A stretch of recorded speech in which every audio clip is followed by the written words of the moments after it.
कहानी शुरू होती है एक 20 साल के लड़के विल हंटिंग से।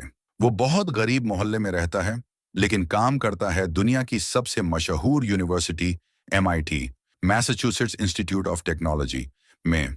सुनने में बड़ा अच्छा लगता है, लेकिन हकीकत ये है कि विल वहां कोई पढ़ाई नहीं करता। वो तो बस यूनिवर्सिटी की इमारतों की सफाई करता है। एक दिन जब वो गलियारे की सफाई कर रहा होता है, तभी उसकी नजर बोर्ड पर लिखे एक बहुत मुश्किल गणित के सवाल पर पड़ती है। ये सवाल लिखा था प्रोफेसर जेराल्ड लैम्बो ने। उन्होंने पूरे कॉलेज को चुनौती दी थी कि जो भी इस सवाल को हल कर लेगा, उसका नाम यूनिवर्सिटी की किताबों में छपेगा और उसे नाम और इज्जत दोनों मिलेंगे। विल उस सवाल को ध्यान से देखता है और उसका मन वहीं अटक जाता है। पूरे दिन वो उसी सवाल के बारे में सोचता रहता है। यहाँ तक कि जब अपने दोस्तों के साथ बार में होता है, तब भी उसका दिमाग उसी सवाल में उलझा रहता है। अचानक वो दोस्तों को छोड़कर सीधे अपने छोटे से पुराने घर चला जाता है, ताकि रात भर बैठकर उस सवाल को हल कर सके। घर में उसके पास बोर्ड नहीं होता, इसलिए वो बाथरूम के शीशे पर हल लिखता है और गलतियां मिटा मिटा कर कोशिश करता रहता है। कई घंटों बाद आखिरकार वो सवाल हल कर देता है। कुछ दिनों बाद जब वो काम पर जाता है, तो सफाई करते करते ही बोर्ड पर सही हल लिख देता है। और जब प्रोफेसर लैम्बो बोर्ड पर लिखा हल देखते हैं, तो हैरान रह जाते हैं। उन्हें विश्वास ही नहीं होता कि उनके किसी स्टूडेंट ने इतना मुश्किल सवाल इतनी जल्दी हल कर दिया। वो ये जानने के लिए बेचैन हो जाते हैं कि आखिर ये जीनियस है कौन। उसी शाम विल अपने दोस्तों के साथ बाहर घूम रहा होता है। रास्ते में उन्हें कुछ लोग मिलते हैं। उनमें से एक लड़का एक लड़की का मजाक उड़ाता है। विल उस लड़के को पहचान लेता है। ये वही इंसान था जो बचपन में उसे बहुत तंग करता था। गुस्से में विल अपने दोस्त से गाड़ी रोकने के लिए कहता है और बिना सोचे समझे उतरकर सीधे उस पर हमला कर देता है। विल उसे मुक्का मारता है और देखते ही देखते दोनों ग्रुप के बीच लड़ाई शुरू हो जाती है। थोड़ी देर में पुलिस वहां पहुंच जाती है। विल के दोस्त उसे बचाकर खींचने की कोशिश करते हैं, लेकिन तब तक देर हो चुकी होती है। पुलिस विल को गिरफ्तार कर लेती है।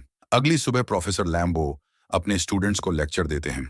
सबकी नजर उन्हीं पर टिकी होती है, क्योंकि सब ये जानना चाहते हैं कि आखिर वो कौन है जिसने इतना मुश्किल सवाल हल किया। लेकिन क्लास में कोई भी इसका जवाब नहीं देता। प्रोफेसर थोड़े निराश होकर कहते हैं कि अगर किसी ने पिछला सवाल हल कर लिया है, तो अब मैं तुम्हें और भी कठिन सवाल दूंगा। वो बताते हैं कि ये वही प्रॉब्लम है जिस पर वो और उनके साथी पिछले 2 साल से काम कर रहे हैं, और अब वही सवाल बोर्ड पर लिखा हुआ है। इधर विल पुलिस स्टेशन से बाहर निकलता है और अपने दोस्तों को बताता है कि उसकी अगले हफ्ते कोर्ट की तारीख है। शाम को वो अपनी नौकरी पर जाता है और वहां फिर से बोर्ड पर लिखा एक आसान सा सवाल देखता है। जल्दी जल्दी उसे हल करने लगता है ताकि कोई देख न ले। तभी प्रोफेसर लंबो अपने ऑफिस से बाहर आते हैं और विल को बोर्ड पर लिखते हुए देख लेते हैं। वो गुस्से में पूछते हैं, तुम यहाँ क्या कर रहे हो? विल तुरंत माफी मांगकर पीछे हट जाता है। प्रोफेसर को लगता है कि ये लड़का कोई शरारती है जो बस बोर्ड पर बेवजह लिख रहा है। वो उसे पकड़ने की कोशिश करते हैं, लेकिन विल फुर्ती से वहां से गायब हो जाता है। जब प्रोफेसर दोबारा बोर्ड देखते हैं, तो उन्हें पता चलता है कि वहां सही जवाब लिखा हुआ है। ये देख वो दंग रह जाते हैं। शाम को काम खत्म होने के बाद विल अपने दोस्तों के साथ बार में जाता है और बताता है कि उसे नौकरी से निकाल दिया गया है। अब वो यूनिवर्सिटी के अंदर आकर सवाल हल नहीं कर पाएगा। उसके दोस्त पूछते हैं, क्यों निकाला? तो विल मजाक में कहता है, बस मैनेजमेंट ने बदलाव किया है। अगले दिन प्रोफेसर लैम्बो ठान लेते हैं कि अब वो इस रहस्यमयी जीनियस को ढूंढेंगे। वो सीधे सफाई कर्मचारियों के दफ्तर पहुंचते हैं और पूछते हैं, यहाँ काम करने वाले एक लड़के का नाम चाहिए। लेकिन वहां के स्टाफ को लगता है कि प्रोफेसर सफाई की शिकायत करने आए हैं, इसलिए वो तुरंत विल का नाम नहीं बताते। थोड़ा समय बाद ये पता चलता है कि विल MIT में सफाई का काम अपनी मर्जी से नहीं कर रहा था, बल्कि ये कोर्ट की तरफ से दी गई कम्युनिटी सर्विस थी। अब उसका केस सुनने का दिन आ चुका था। कोर्ट में प्रोफेसर लैम्बो भी मौजूद होते हैं। वहां सब देखते हैं कि विल खुद ही अपना केस लड़ रहा है। वो कानून और समाज के बारे में इतनी जानकारी दिखाता है कि सब हैरान हो जाते हैं। लेकिन उसके खिलाफ बहुत सारे पुराने केस होते हैं, इसलिए जज उसे जेल भेज देते हैं और $50,000 की जमानत रख देते हैं। कुछ समय बाद प्रोफेसर लैम्बो जेल में विल से मिलने आते हैं। वो बताते हैं कि जज ने उसे जेल से बाहर आने की इजाजत दे दी है, लेकिन 2 शर्तों के साथ। पहली, विल को हर हफ्ते प्रोफेसर के साथ पढ़ाई करनी होगी। दूसरी, उसे हर हफ्ते एक मनोवैज्ञानिक डॉक्टर से मिलना होगा, ताकि उसका गुस्सा और अपराध जैसी आदतें कम हो सकें। विल को लगता है कि उसे मनोवैज्ञानिक डॉक्टर की कोई जरूरत नहीं है, लेकिन आजाद होने के लिए वो ये शर्त मान लेता है। जेल से निकलने के बाद वो प्रोफेसर के साथ पढ़ाई शुरू करता है और मुश्किल से मुश्किल सवाल आसानी से हल कर देता है। प्रोफेसर उसकी काबिलियत देखकर बहुत प्रभावित होते हैं, लेकिन थेरेपी इतनी आसान नहीं होती। प्रोफेसर कई अलग अलग डॉक्टर बुलाते हैं, लेकिन कोई भी विल को संभाल नहीं पाता। पहला डॉक्टर तो डर ही जाता है, क्योंकि विल उसकी लिखी किताब का मजाक उड़ाता है। विल कहता है कि उसने उसकी किताब एक ही रात में पढ़ ली और उसमें कुछ खास नहीं है। ये सुनकर डॉक्टर गुस्से में सेशन छोड़कर चला जाता है। दूसरे मनोवैज्ञानिक डॉक्टर ने विल को संभालने की कोशिश कुछ अलग तरीके से की। उसने उसे हिप्नोटिज्म में डालकर सुलाने की कोशिश की, लेकिन यह तरीका भी काम नहीं करता।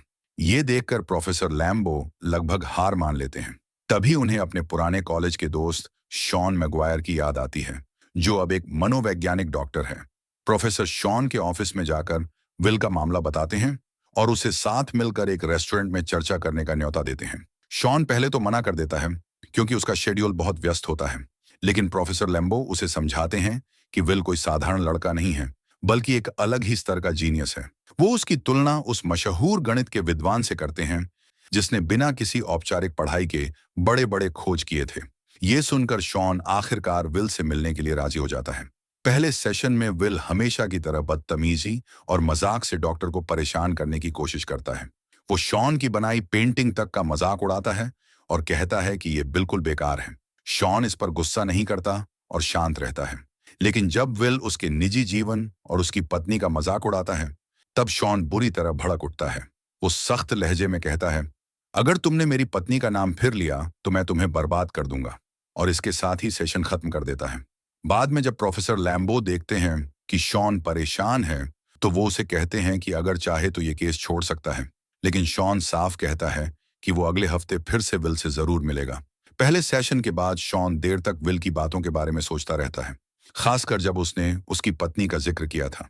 ये यादें उसे अकेला महसूस कराती हैं। उधर विल अपनी जिंदगी में थोड़ा आगे बढ़ता है। वो बार में मिली लड़की स्काइलर के साथ डेट पर जाता है। स्काइलर उसे बताती है कि उसे अपने पापा से बहुत पैसे विरासत में मिले हैं और वो स्टैनफोर्ड यूनिवर्सिटी में एडमिशन लेने की सोच रही है। दोनों की शाम बहुत अच्छी गुजरती है और आखिर में एक डाइनर में दोनों किस करते हैं। अब आता है दूसरा थेरेपी सेशन। इस बार शॉन विल को ऑफिस में नहीं, बल्कि पार्क की बेंच पर ले जाता है। जैसे ही विल अपनी पुरानी मजाक और तानेबाजी वाली हरकतें शुरू करता है, शॉन उसे रोक देता है। शॉन कहता है कि उसने विल की बातों पर बहुत सोचा है और अब उसके पास कहने को कुछ है।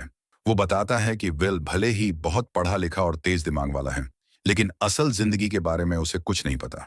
वो दुनिया के हर कलाकार के बारे में किताबों से जान सकता है, लेकिन उसने कभी बोस्टन छोड़कर उनकी असली कलाकृतियां नहीं देखी।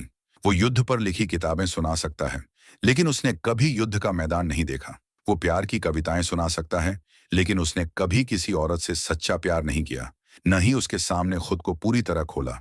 और सबसे अहम बात, जब तक विल अपने दिल का दर्द खुद नहीं बताएगा, तब तक कोई ये नहीं समझ सकता कि एक अनाथ होने का दर्द क्या होता है। शॉन कहता है कि किताबों से ये सब नहीं सीखा जा सकता। असली सबक जिंदगी खुद सिखाती है। अगले सेशन में विल पूरे टाइम चुप रहता है। शॉन शांति से बैठा रहता है, क्योंकि उसे पता होता है कि विल बस उसे परख रहा है, और वो सही निकलता है। अगले ही सेशन में विल चुप्पी तोड़ता है और शॉन को एक गंदा चुटकुला सुनाता है। इसके बाद दोनों हल्की फुल्की बातें करने लगते हैं। विल अपनी डेट के बारे में बता देता है। शॉन पूछता है कि क्या वो स्काइलर से दोबारा मिलेगा। तब विल एक सच्चाई मान लेता है। वो कहता है कि शायद नहीं, क्योंकि वो नहीं चाहता कि स्काइलर की उसकी नजरों में बनी परफेक्ट इमेज टूट जाए। लेकिन शॉन उसे समझाता है कि असल में विल अपनी ही बनाई हुई परफेक्ट इमेज से डर रहा है, लड़की की नहीं। असली रिश्तों में एक दूसरे की कमियां और आदतें स्वीकार करनी पड़ती हैं। शॉन अपनी बीवी की कहानी बताता है, जो हाल ही में कैंसर की वजह से गुजर गई थी। वो कहता है कि उसे उसकी छोटी छोटी आदतें और नखरे सबसे ज्यादा याद आते हैं। असली प्यार और नजदीकी तभी होती है जब हम इंसान को उसकी कमियों के साथ अपनाएं। पहली बार विल ध्यान से सुनता है। दूसरी तरफ विल स्काइलर से मिलने उसके हॉस्टल पहुंचता है। स्काइलर हैरान होती है, क्योंकि विल ने लंबे समय से उसे कॉल नहीं किया था, लेकिन वो बाहर जाने के लिए मान जाती है। अगले दिन दोनों डॉग रेस देखने जाते हैं और बहुत अच्छा वक्त बिताते हैं। स्काइलर विल से पूछती है कि वो कहाँ बड़ा हुआ। विल सच छुपाकर मजाक में कह देता है कि उसके 12 बड़े भाई हैं। स्काइलर हंसकर कहती है कि ये झूठ है, लेकिन विल कसम खाकर बात को और मजेदार बना देता है। यहाँ तक कि उसे वादा करना पड़ता है कि वो जल्दी ही स्काइलर को अपने परिवार से मिलवाएगा। इसके बाद स्काइलर विल से पूछती है कि किसी को कैसे पता चलता है कि वही उसका सच्चा साथी है। ये सवाल विल के दिमाग में बैठ जाता है और अगले दिन वो शॉन से यही पूछता है। शॉन मुस्कुराकर बताता है कि उसे अपनी बीवी को देखकर पहली नजर में ही समझ आ गया था। फिर वो एक किस्सा सुनाता है। एक बार उसे एक बहुत ही रेयर बेसबॉल मैच के टिकट मिले थे, लेकिन उसने वो मैच छोड़ दिया क्योंकि उसी दिन एक खूबसूरत लड़की बार में मिली थी। शॉन कहता है कि उसे आज भी उस मैच को मिस करने का कोई अफसोस नहीं है। स्काइलर बार बार जिद करती है कि विल उसे अपने असली परिवार से मिलवाए, लेकिन विल सच बताने से अभी भी बचता है। इसलिए वो कम से कम उसे अपने दोस्तों से मिलाने का फैसला करता है। स्काइलर उनके ग्रुप में आसानी से घुल मिल जाती है, सबके साथ हंसी मजाक करती है और बियर पीती है। लेकिन रात के अंत में चक की एक बात से विल का मूड खराब हो जाता है।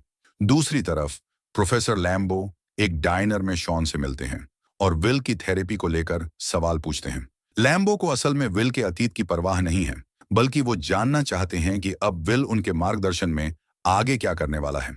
इस पर शॉन कहता है कि वो विल पर दबाव नहीं डालेगा, क्योंकि विल को खुद तय करना होगा कि उसे जिंदगी में क्या चाहिए। ये सुनकर लैम्बो गुस्सा हो जाता है और कहता है कि उसने पहले ही विल को बड़े बड़े लोगों से मिलवा दिया है, लेकिन उन्हें ये पता नहीं होता कि विल की जगह उसका दोस्त चक उन लोगों से मिलने पहुंच जाता है। वहां चक पैसों की मांग करता है और अपने बुरे व्यवहार से पूरा सौदा बिगाड़ देता है। दूसरी तरफ विल और स्काइलर एक रोमांटिक शाम बिताते हैं और दोनों का रिश्ता और गहरा होने लगता है। स्काइलर अपने घर पर विल से सीधा सवाल करती है। वो कहती है कि उसे स्टैनफोर्ड पढ़ने के लिए कैलिफोर्निया जाना है और चाहती है कि विल भी उसके साथ चले, लेकिन विल तुरंत मना कर देता है और तरह तरह के बहाने बनाने लगता है। स्काइलर उसे समझाती है कि वो बस अपनी छोटी सी दुनिया में फंस कर बैठा है, जहां उसे कोई चुनौती नहीं मिलती और वो नई चीजों से डरता है। ये सुनकर विल भड़क जाता है। उसे लगता है कि स्काइलर उसके साथ सिर्फ मजाक कर रही है और उसके लिए वो बस एक टाइम पास है, क्योंकि वो गरीब है। स्काइलर हैरान होकर पूछती है कि पैसे को लेकर उसकी इतनी टेंशन क्यों है। वो रोते हुए कहती है कि अगर उसे अपने अमीर पिता की दौलत और अपने पिता में से एक चुनना पड़े, तो वो हमेशा अपने पिता को चुनेगी, पैसे को नहीं। स्काइलर साफ बोलती है कि वो भी डरी हुई है, लेकिन कम से कम वो विल के सामने ईमानदार है। विल फिर से बहस करता है। तभी स्काइलर को याद आता है कि विल ने बार बार अपने 12 भाइयों की झूठी कहानी सुनाई थी। अब विल पूरी तरह अपना आपा खो देता है और चिल्लाने लगता है। वो कहता है कि स्काइलर उसकी असली जिंदगी कभी जानना ही नहीं चाहेगी, क्योंकि सच्चाई ये है कि वो एक अनाथ है और बचपन में लोगों ने उसके साथ बहुत बुरा व्यवहार किया था। स्काइलर आंसू भरी आंखों से उसे भरोसा दिलाती है कि वो उसकी हर बात जानना चाहती है, चाहे वो कितनी भी दर्दनाक क्यों ना हो। आखिर में स्काइलर उससे अपने दिल की बात कहती है। वो उससे प्यार करती है, लेकिन विल का दिल पहले ही बंद हो चुका है और वो ठंडी आवाज में कहता है, मैं तुमसे प्यार नहीं करता। इसके बाद विल की मुलाकात प्रोफेसर लैम्बो से होती है। लैम्बो नाराज होता है क्योंकि बिजनेस पार्टनर्स के साथ मीटिंग में विल की हरकतों ने सब गड़बड़ कर दी। विल गुस्से में फट पड़ता है और कहता है कि उसे अब यकीन ही नहीं है कि वो ये अकादमिक करियर वाकई चाहता भी है या नहीं। अब विल और प्रोफेसर लैम्बो की बातचीत और भी मुश्किल हो जाती है, क्योंकि विल की तेज दिमागी बातें लैम्बो को नीचा दिखा देती हैं। लैम्बो कहता है कि उसे विल से कम थोड़ा आभार तो चाहिए था। दोनों में बहस होती है और विल गुस्से में चला जाता है। कुछ समय बाद विल को नेशनल सिक्योरिटी एजेंसी NSA में नौकरी के लिए बुलाया जाता है, जहां उसे सुनहरे करियर का वादा किया जाता है, लेकिन विल साफ मना कर देता है। उसका कहना है कि वह किसी आम इंसान की जिंदगी सिर्फ राजनीति की चालों के लिए बर्बाद नहीं करना चाहता। इसके बाद विल फिर से शॉन से मिलता है। शॉन पूछता है कि उसने NSA की नौकरी क्यों ठुकराई। विल हंसकर कहता है, मैं तो किसी और बेहतर मौके का इंतजार कर रहा हूं। शॉन, जो उसका मनोवैज्ञानिक डॉक्टर है, विल से पूछता है कि क्या उसके पास कोई ऐसा दोस्त है जिससे वो दिल की बातें कर सके, या क्या वह कभी अकेलापन महसूस करता है। विल इसका जवाब देने की बजाय मशहूर दार्शनिकों के नाम गिनाने लगता है। तब शॉन समझाता है कि असली रिश्ते तो जिंदा लोगों से ही बनाए जा सकते हैं। शॉन फिर पूछता है कि अगर विल सच में अपने भविष्य को लेकर गंभीर है, तो वह चाहता क्या है। विल मजाक में कहता है कि उसे ईंट लगाने या चरवाहा बनने में भी कोई दिक्कत नहीं। शॉन समझ जाता है कि विल बस मजाक कर रहा है और अपनी सच्चाई से भाग रहा है। गुस्से में शॉन उसे अपने ऑफिस से बाहर निकाल देता है। विल हैरान रह जाता है कि उसे क्यों निकाला गया। तब शॉन साफ कहता है, क्योंकि तुम ईमानदारी से जवाब नहीं दे रहे, बस अपनी असली पहचान छुपा रहे हो। शॉन से बात करते हुए विल पूछता है, तुम अपनी जीवन साथी की बातें करते हो, लेकिन तुम्हारी पत्नी कहाँ है। शॉन शांति से जवाब देता है, वो अब इस दुनिया में नहीं है। समय बीतता है और विल स्काइलर को फोन करता है। लेकिन स्काइलर अब उसका इंतजार छोड़ चुकी होती है, क्योंकि विल कोई पक्का फैसला ही नहीं लेता। स्काइलर आखिरी बार कहती है, आई लव यू, अपना ख्याल रखना, और फिर वो कैलिफोर्निया चली जाती है। दूसरी तरफ विल बॉस्टन में अपने दोस्त चक के साथ कंस्ट्रक्शन का काम करने लगता है। उधर प्रोफेसर लैम्बो फोन पर बात करते हुए कहता है कि विल अब अपनी जिम्मेदारी पूरी नहीं कर रहा। अगर वो कोर्ट में रिपोर्ट कर दे कि विल सेशन पर नहीं आ रहा, तो विल वापस जेल चला जाएगा, और इस बार उसका मन भी साफ रहेगा। काम के दौरान ब्रेक में चक विल से पूछता है कि वो जिंदगी में आगे क्या करने वाला है। विल मजाक में कहता है कि उसे लैब में चूहा बनकर गणित के सवाल हल नहीं करने, बल्कि बॉस्टन में रहकर अपने दोस्तों के साथ मस्ती करनी है। लेकिन इस बार चक खुलकर विल को डांटता है। वो कहता है कि विल अपनी काबिलियत बर्बाद कर रहा है। चक ये तक मान लेता है कि हर रोज वो ये ख्वाहिश करता है कि एक दिन विल अपने घर से निकले और अपनी असली जिंदगी बनाए। इसी बीच लैम्बो को पता चलता है कि विल अब शॉन के साथ थेरेपी पर भी नहीं जा रहा। गुस्से में लैम्बो शॉन को धमकाता है कि वो जज को सब सच बताएगा, और शॉन पर यह इल्जाम लगाता है कि वही विल को फिर से अपराधों की तरफ धकेल रहा है। शॉन प्रोफेसर लैम्बो से कहता है कि उसे इस बात से फर्क नहीं पड़ता अगर लोग उस पर हंस लें, लेकिन वो विल की भावनाओं को नजरअंदाज नहीं कर सकता। शॉन बताता है कि लैम्बो को कभी असली प्यार स्वीकार करना आया ही नहीं, और वो पूरी जिंदगी अकेला ही रहा है। लेकिन लैम्बो उसकी बात सुनने को तैयार नहीं होता। उसे लगता है कि शॉन उसकी सफलता से जलता है। ये सुनकर शॉन हैरान रह जाता है, और उसे लगता है कि लैम्बो बस घमंडी है। शॉन समझाता है कि वो सिर्फ विल के भविष्य और उसकी असली ख्वाहिशों की परवाह करता है, जबकि लैम्बो का दबाव उसे नाकाम बना सकता है। तभी लैम्बो चुपचाप वहां से चला जाता है और विल को शॉन के साथ अकेला छोड़ देता है।